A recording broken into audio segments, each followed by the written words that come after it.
Who are you following? Everybody is following somebody or something. Put another way, everyone is a disciple. The question isn't, are you a disciple? It's who or what are you a disciple of? 2,000 years ago, a Hebrew rabbi by the name of Jesus made this invitation: come and follow me. He invited anyone, everyone, to become his disciples or students in living. Over the last 2,000 years, millions of people have said yes to Jesus' invitation. It's changed not only their lives, but the course of human history, and it can do the same for you.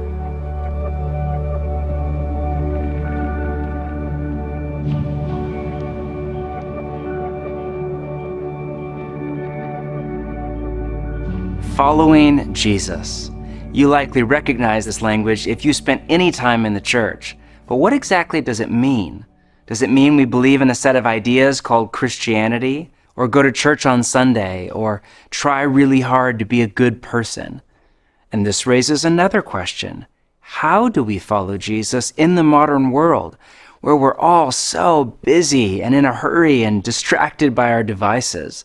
Where burnout is a rite of passage and anxiety is like an electric pulse in our bodies all day long. Living in cities that are noisy and full of people with totally different worldviews. What does it look like to follow Jesus today? This 8-session course is a primer on spiritual formation. The goal is to lay a foundation for you to begin a lifelong journey of apprenticeship to Jesus. You may be here and you're a brand new Christian just getting started on your spiritual journey. Or you may be here and you've been a Christian for your entire life, but you're ready to take your discipleship to Jesus more seriously. Or you may be a serious follower of Jesus, but you want to learn more about the practices of Jesus or how to craft a rule of life. Wherever you come from, we are so happy you're here.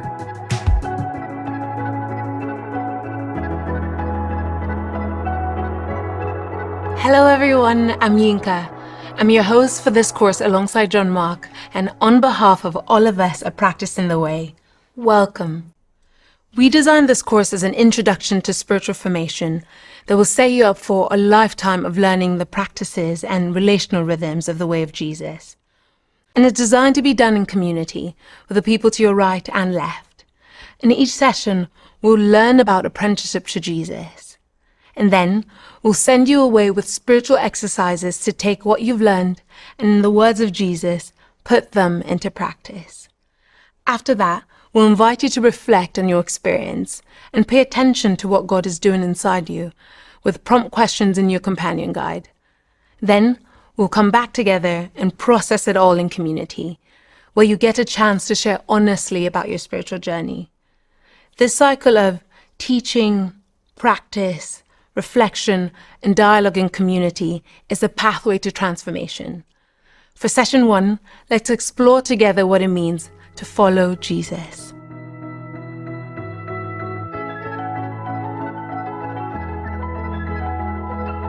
Let's circle back to the story of Jesus calling his first disciples. The story is from Mark chapter 1, and in it, Jesus is walking along the Sea of Galilee when he comes upon Simon and Andrew, 2 brothers running a fishing business off the beach. Jesus says to them, "Come, follow me." And then we read this: "At once they left their nets and followed him." If you've read this story before, it's easy to lose sight of just how bizarre it is. What would make Simon and Andrew drop everything? I mean, literally walk out of their business with no advanced planning, all to follow a rabbi with no income stream, no organization, no home even. Can you imagine? You're just sitting at the office and Jesus comes by and says, "Come, follow me," and you just walk out of your job right then and there. What would move Simon and Andrew to give up everything? Let me offer you a little backstory. In first century Israel, you would regularly see rabbis walking along the road or teaching at your village synagogue. The word rabbi means master or teacher. Rabbis were the revered teachers, not just of the Torah or the Bible of their day, but of life with God. Most of them were itinerant. They would travel from place to place to teach, and behind them would be a small group of students called talmidim. The Hebrew word talmid literally means learner, but it can also be translated student or follower. The most common translation is disciple, but a growing number of scholars argue the best word we have in the English language to capture the full meaning of the Hebrew word talmid is apprentice. The philosophy of education in the ancient world was nothing like ours in the modern West, where you go to class, sit through a lecture, and take notes for a test. It wasn't informational, it was formational. The goal wasn't just to learn about something, but to become someone. And discipleship, or apprenticeship, was the pinnacle of the first century Jewish educational system. Jewish kids started school around 5 years old at the Beit Sefer, or the House of the Book, which was the equivalent of elementary school. The primary textbook was the Bible, but it was an oral culture, and by the age of 12 or 13, most students would have memorized the entire Torah, the first 5 books of the Bible. At that point, the vast majority of students went home to apprentice in the family business or work the family farm. But the best of the best would go on to a second level of education called Beit Midrash, or the House of Learning, where they would continue their studies. It was built off the side of the synagogue and run by a full-time scribe or teacher. By the age of 17, they would have memorized the entire Old Testament. At this point, the vast majority were done. But the best of the best of the best would go on to apprentice under a rabbi. Let's say you were one of the lucky few who became an apprentice to a rabbi. From that point on, your entire life was organized around 3 driving goals. First, to be with your rabbi. You would leave your family and your village and follow your rabbi 24/7. Apprenticeship was deeply relational. You would walk behind your rabbi on the road, eat every meal with them, keep Sabbath together, be with them all day long. Secondly, to become like your rabbi. The heart and soul of apprenticeship was to be with your rabbi for the purpose of becoming like your rabbi. You would imitate their whole life, copy their mannerisms, adopt their figures of speech. You wanted to be like them. Finally, to do as your rabbi did. The goal of apprenticeship to a rabbi was to one day become a rabbi yourself. And if you made it through the long process of apprenticeship, then when your rabbi felt you were ready, he would turn to you and say something like, "Okay, I think it's time. Go and make disciples." This was what it meant to be a disciple. And this is still what it means to be a disciple. If you flip the Jewish model of apprenticeship around from the 1st century to the 21st, a clear picture of apprenticeship to Jesus comes into focus. To follow Jesus is to organize your life around the 3 driving goals of an apprentice. 1, to be with Jesus. 2, to become like Jesus. And 3, to do as he did. A short word on each. First, to be with Jesus. Jesus himself called his disciples to be with him. This is the first goal of an apprentice of Jesus, to spend every possible moment in awareness of and connection to him, in what the Dutch monk Thomas à Kempis called a familiar friendship with Jesus. Jesus himself said to his apprentices, "I have called you friends." And through friendship with Jesus, we enter into the inner life of God himself, the Trinitarian community of love. Through Jesus, we are enveloped in the love and joy and peace that is flowing between the Father and the Son and the Holy Spirit. And we live in connection to this love all day long. Jesus called this abiding. The French contemplative Madame Guyon called it continuous inner abiding. The pastor A.W. Tozer called it constant, conscious communion. But one of my favorites is from Brother Lawrence, who called it the practice of the presence of God. We can live this way in connection to Jesus, but it takes practice in turning our mind and heart to God all through the day. Dallas Willard, a teacher of spiritual formation, said this: "The first and most basic thing we can and must do is to keep God before our minds. This is the fundamental secret of caring for our souls. Our part in this practicing the presence of God is to direct and redirect our minds constantly to Him. In the early time of our practicing, we may well be challenged by our burdensome habits of dwelling on things less than God. But these are habits, not the law of gravity, and can be broken.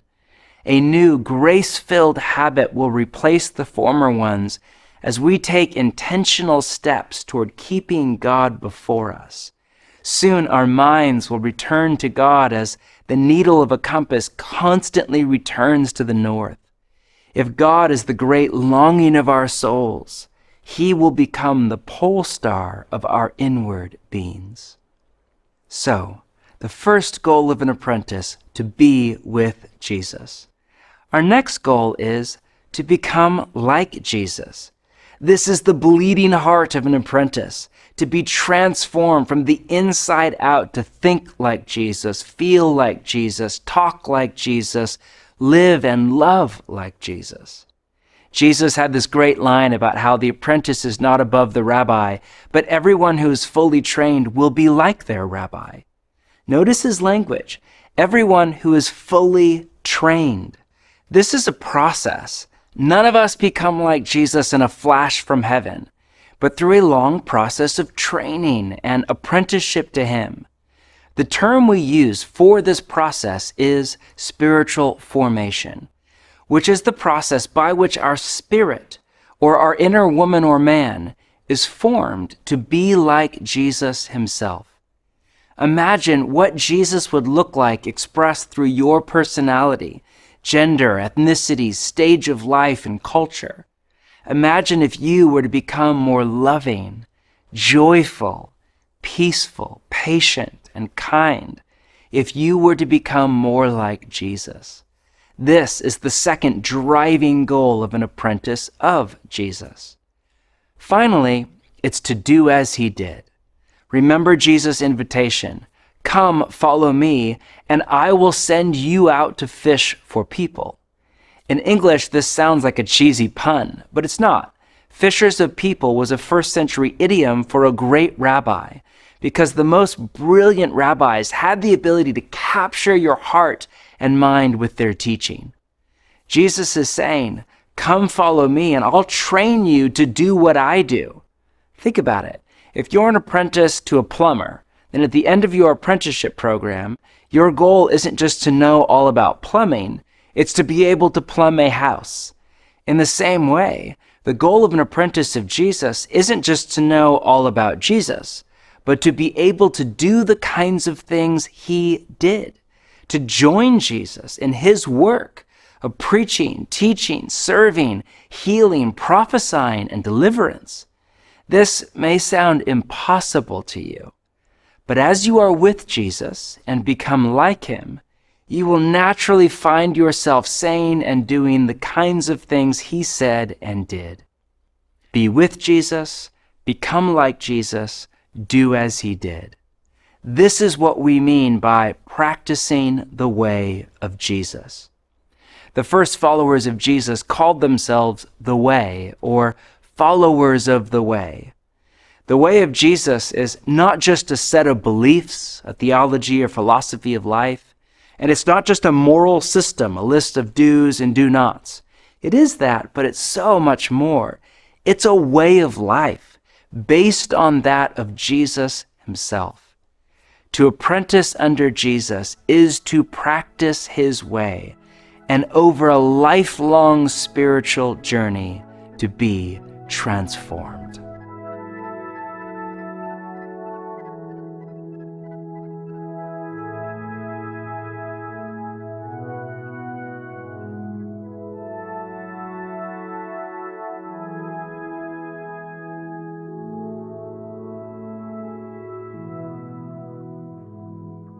I didn't grow up in the church on a weekly basis, although from time to time my parents would send me to church with my grandparents who lived in Brooklyn. And one day, as a 19-year-old experiencing lots of anxiety, lots of relational challenges, I came to church and someone preached a message about having life in God.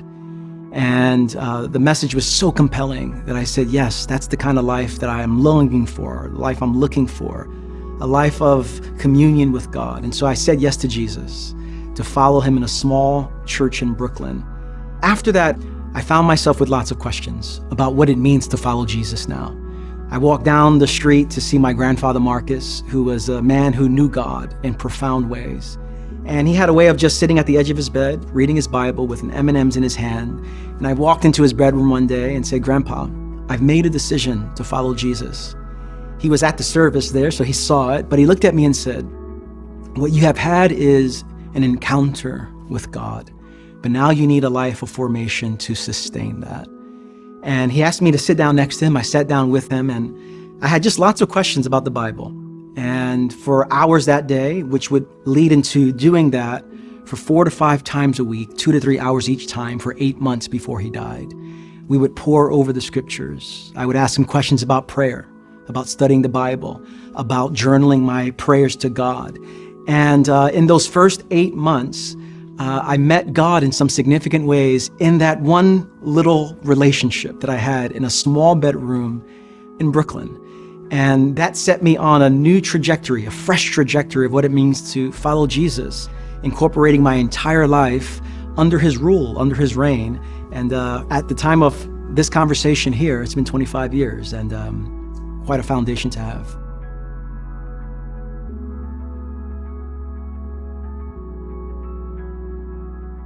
That was a beautiful story, but we all have our own story. So let's take a few minutes to debrief this in community. Circle up with 3 to 5 people and talk through the following questions. The first, what are you hoping Jesus will do in you through this course? Second, as you look back on your life, who or what has had the greatest impact on your spiritual journey thus far? This could be a parent or family member, a childhood experience, an opportunity, or a great loss. What is that for you? And third, what do you think is the driving aim of your life, your top goals and priorities? Please don't feel pressured to pretend or give the right answer. We want this to become a place where we share who we actually are without fear. Finally, how can we as a community pray for you over the next 7 weeks? Take 15 minutes to talk and pray, and then we'll return with our practice for week 1.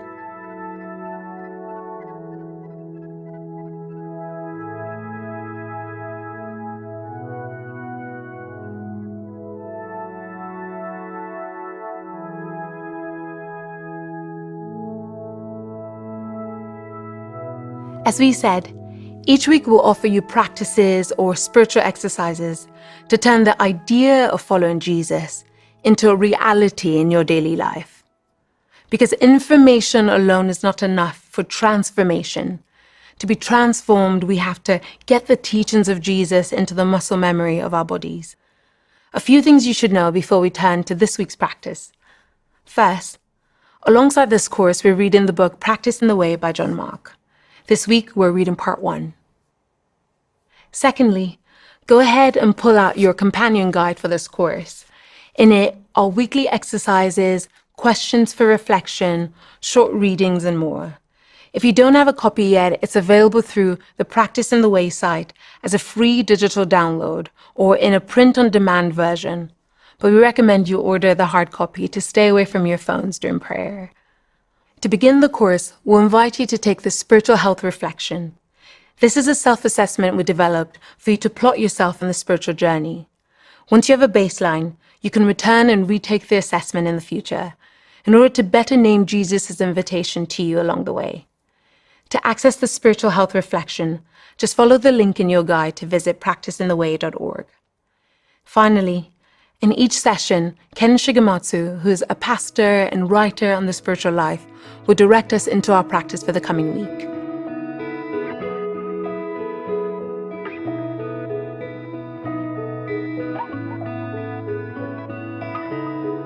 Thank you for joining us. It's such a gift to connect with you in this way. The best way to be with Jesus is to develop a daily prayer rhythm. You may already have a daily prayer rhythm, or you may not. But whatever your approach, you will see in our guide that our exercise for week 1 is to develop a daily prayer time and place to connect with God in solitude and silence. This exercise can be done in a few minutes, or you can take up to an hour. The key is to start where you are, not where you feel you should be. If 2 or 3 minutes is all you have, start there and then take the next step. I like to get up early and go for a walk with our golden retriever, and then sit in a quiet spot in our house. Your morning with Jesus might begin by making a cup of tea or coffee, or you might sit cross-legged on the floor, breathing slowly in and out through your nose. You might begin by praying a psalm, such as the 23rd Psalm, or reading another scripture. Here are a few suggestions as you develop your practice of prayer.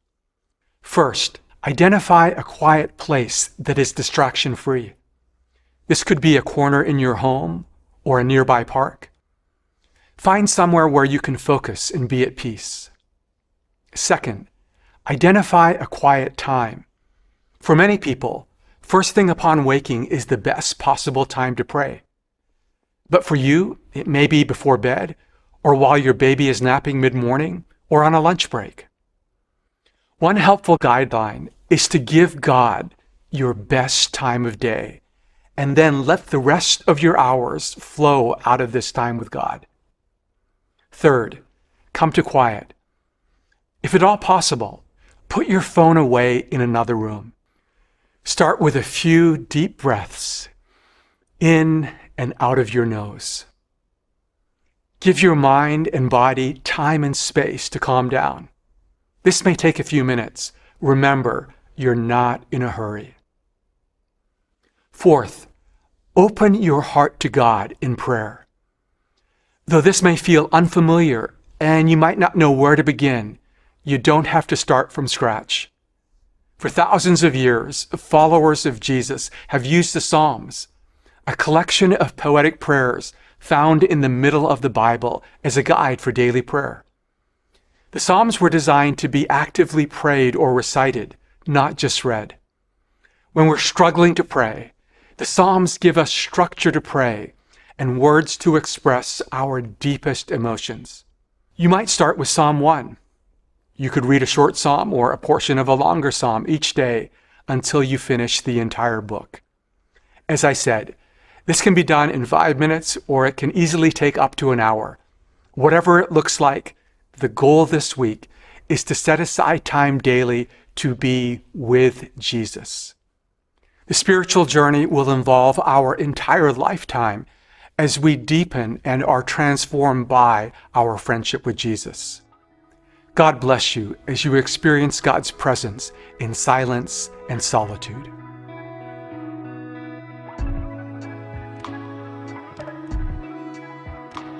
Let's review what we've covered in session 1. Following Jesus is based on the first century practice of rabbis and apprentices. For us today, to follow Jesus means to apprentice under him. To apprentice under Jesus is to organize your life around 3 driving goals: to be with Jesus, to become like Jesus, and to do as he did. Apprenticing under Jesus means practicing a way of life. And one of the best ways to begin to be with Jesus is through a daily prayer rhythm, where you create a time and a place for solitude, silence, and prayer. Jesus did not invite anyone to convert to a new religion called Christianity. He invited them to apprentice under him into what he called the kingdom of God. Simon and Andrew left everything to say yes to this invitation. But there are other stories in the Gospels of people saying no to the same incredible invitation.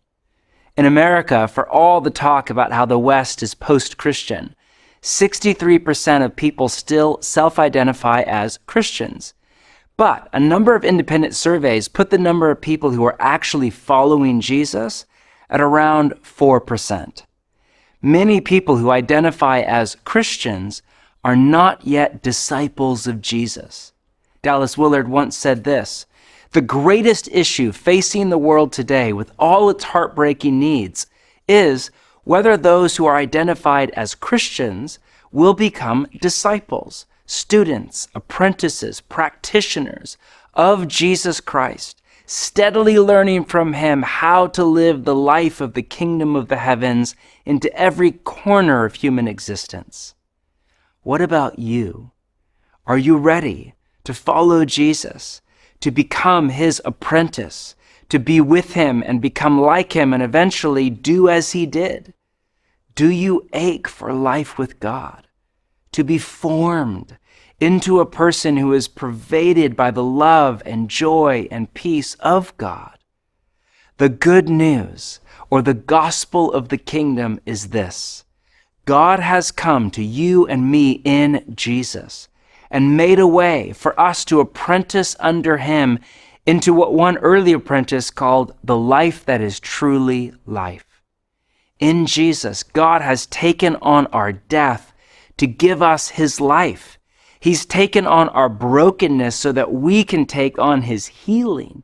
He's entered our mortality so we can step into his immortality. All we have to do is say yes to Jesus' invitation to become his disciple. And Jesus said, "Whoever wants to be my disciple must deny themselves and take up their cross and follow me." Whoever, meaning you don't have to be the best of the best of the best to become an apprentice of Jesus.